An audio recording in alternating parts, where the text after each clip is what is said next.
Morning everyone. আজি এক্সাৰসাইজটো আছে body fitness কাৰণে ইণ্ডিভিজুৱেল এক্সাৰসাইজ 1 2 3 4 5 6 7 8 9 10 1 2 3 4 5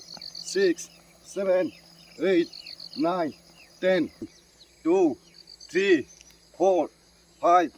6 7 8 9 10 1 2 3 4 5 6 7 8 9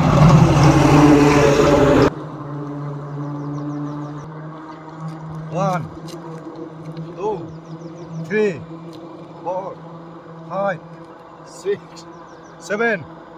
8 9 10 মই যিখিনি এক্সাৰসাইজ কৰিলোঁ এইখিনি এক্সাৰসাইজ হ'ল ইণ্ডিভিজুৱেল বডি ফিটনেছ এক্সাৰসাইজ কৰা আগতে সদায় ৰানিং কৰি বডিটো গৰম কৰি ল'ব লাগে।